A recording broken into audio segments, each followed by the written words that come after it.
കേരളത്തിലെ കോൺഗ്രസ് രാഷ്ട്രീയത്തിൽ സമീപകാലത്ത് ദൃശ്യമാകുന്ന ഏറ്റവും വലിയ വൈരുദ്ധ്യം എന്നത് നേതാക്കളോടുള്ള പാർട്ടിയുടെ സമീപനത്തിലെ ഇരട്ടത്താപ്പ് തന്നെയാണ്. വിദേശ നയത്തിന്റെ പേരിലായാലും വികസനത്തിന്റെ പേരിലായാലും നരേന്ദ്രമോദിയെയും BJP സർക്കാരിനെയും നിരന്തരം പുകഴ്ത്തുന്ന ശശി തരൂരിന് ലഭിക്കുന്ന അതേ പരിഗണനയോ സ്വാതന്ത്ര്യമോ എന്തുകൊണ്ട് മറ്റ് നേതാക്കൾക്ക് ലഭിക്കുന്നില്ല എന്നത് പ്രസക്തമായ ഒരു ചോദ്യമാണ്. മുതിർന്ന കോൺഗ്രസ് നേതാവായിരുന്ന മണിശങ്കർ അയ്യർ തിരുവനന്തപുരത്ത് നടന്ന വിഷൻ 2031 ഡെവലപ്മെന്റ് ആൻഡ് ഡെമോക്രസി സെമിനാറിൽ പങ്കെടുത്ത് കേരള സർക്കാരിനെയും മുഖ്യമന്ത്രി പിണറായി വിജയനെയും പ്രശംസിച്ചപ്പോൾ അദ്ദേഹത്തിനെതിരെ വാളെടുക്കുന്ന കോൺഗ്രസ് നേതാക്കൾ ശശി തരൂരിന്റെ മോദി സ്തുതികൾക്ക് മുൻപിൽ മൗനം പാലിക്കുന്നത് രാഷ്ട്രീയപരമായിട്ടുള്ള ഒരു പാപ്പരത്വം തന്നെയാണ്. ഒരു ജനാധിപത്യ വേദിയിൽ കേരളത്തിന്റെ വികസന മാതൃകയെക്കുറിച്ച് സംസാരിച്ച മണിശങ്കർ അയ്യർക്കെതിരെ അച്ചടക്കത്തിന്റെ വടിവാൾ ഓങ്ങുന്നവർ പലപ്പോഴും BJPയുടെ B ടീം എന്ന് തോന്നിപ്പിക്കും വിധം നിലപാടെടുക്കുന്ന തരൂരിനെ ഭയപ്പെടുകയാണ്. ശശി തരൂർ എന്ന തിരുവനന്തപുരം MP പല ഘട്ടങ്ങളിലും നരേന്ദ്രമോദിയുടെ രാഷ്ട്രീയ നിലപാടുകളെ അനുകൂലിച്ച് രംഗത്ത് വന്നിട്ടുണ്ട്. മോദി സർക്കാർ നടപ്പിലാക്കുന്ന പല പദ്ധതികളെയും മികച്ച വികസന മാതൃകകളായി ചിത്രീകരിക്കാൻ അദ്ദേഹം നടത്തുന്ന ശ്രമങ്ങൾ കോൺഗ്രസ് പ്രവർത്തകർക്കിടയിൽ തന്നെ വലിയ അമർഷം ഉണ്ടാക്കിയിട്ടുമുണ്ട്. എന്നാൽ ഈ അതൃപ്തി പരസ്യമായി പ്രകടിപ്പിക്കാൻ സംസ്ഥാനത്തെ പ്രമുഖ നേതാക്കൾ ഭയപ്പെടുകയാണ്. അന്താരാഷ്ട്ര തലത്തിലുള്ള തരൂരിന്റെ പ്രതിച്ഛായയും സോഷ്യൽ മീഡിയയിലെ അദ്ദേഹത്തിന്റെ സ്വാധീനവുമാണ് ഇതിന് പ്രധാന തടസ്സമായി നിലനിൽക്കുന്നത്. വിദേശ രാജ്യങ്ങളിൽ പോയി മോദിയുടെ നയങ്ങളെ ന്യായീകരിക്കുകയും ഇന്ത്യയുടെ പ്രതിച്ഛായ വർദ്ധിപ്പിക്കുന്നു എന്ന പേരിൽ കേന്ദ്ര സർക്കാരിന്റെ സ്തുതിപാഠകനായി മാറുകയും ചെയ്യുന്ന തരൂർ യഥാർത്ഥത്തിൽ കോൺഗ്രസിന്റെ അടിസ്ഥാന പ്രത്യയശാസ്ത്രത്തെയാണ് ഇവിടെ വെല്ലുവിളിക്കുന്നത്. എന്നിട്ടും ഇതിനെതിരെ പാർലമെന്റിലോ നിയമസഭയിലോ ഉള്ള കോൺഗ്രസ് അംഗങ്ങൾ മിണ്ടാതിരിക്കുന്നത് രാഷ്ട്രീയപരമായിട്ടുള്ള ഇരട്ടത്താപ്പാണ്. ഇവിടെയാണ് മണിശങ്കർ അയ്യരോടുള്ള സമീപനം ശ്രദ്ധേയമാകുന്നത്. ഒരു ദേശീയ നേതാവും മുൻ കേന്ദ്രമന്ത്രിയുമായിരുന്ന അദ്ദേഹം കേരളത്തിലെ ഒരു വികസന സെമിനാറിൽ പങ്കെടുത്തതും ഇടതുപക്ഷ സർക്കാരിന്റെ പ്രവർത്തനങ്ങളെ അഭിനന്ദിച്ചതും കോൺഗ്രസിന് സഹിക്കാവുന്നതിലും അപ്പുറമായിരുന്നു. പിണറായി വിജയനെ പോലെ ഒരു ഭരണാധികാരിയുടെ കരുത്തിനെ കുറിച്ചും കേരളം കൈവരിച്ച നേട്ടങ്ങളെക്കുറിച്ചും അയ്യർ സംസാരിച്ചപ്പോൾ അത് കോൺഗ്രസ് പാളയത്തിൽ വലിയ ഭൂകമ്പമാണ് സൃഷ്ടിച്ചത്. തരൂർ നടത്തുന്ന മോദി സ്തുതി കോൺഗ്രസിനെ ദുർബലപ്പെടുത്തുന്നതിനേക്കാൾ വലിയ പാപമായി അയ്യരുടെ പിണറായി സ്തുതിയെ ഇവർ കാണുകയും ചെയ്തു. ഫാസിസത്തിനെതിരായ പോരാട്ടത്തിൽ മതനിരപേക്ഷ കക്ഷികൾ ഒന്നിക്കണമെന്ന് പറയുന്ന കോൺഗ്രസ് തന്നെ മറ്റൊരു മതനിരപേക്ഷ കക്ഷിയായ CPMന്റെ ഭരണത്തെ ഒരു നേതാവ് പ്രശംസിക്കുമ്പോൾ ഇത്രയധികം അസ്വസ്ഥരാകുന്നത് എന്തിനാണ്?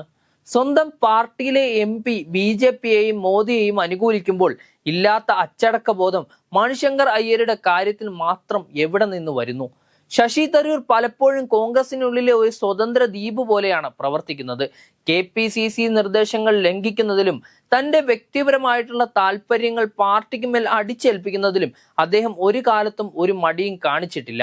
BJPയുടെ രാഷ്ട്രീയ അജണ്ടകളെ പരോക്ഷമായി സഹായിക്കുന്ന തരത്തിലുള്ള അദ്ദേഹത്തിന്റെ പ്രസ്താവനകൾ പലപ്പോഴും പ്രതിപക്ഷ ഐക്യത്തിന് തടസ്സമായി തീരുകയും ചെയ്തിട്ടുണ്ട്. എന്നിട്ടും തരൂർ ബ്രാൻഡിന്റെ പേരിൽ അദ്ദേഹത്തിന് നൽകുന്ന ഇളവുകൾ മറ്റ് നേതാക്കളെ അവഹേളിക്കുന്നതിന് തുല്യമായി തന്നെ നിലനിൽക്കുകയുമാണ്.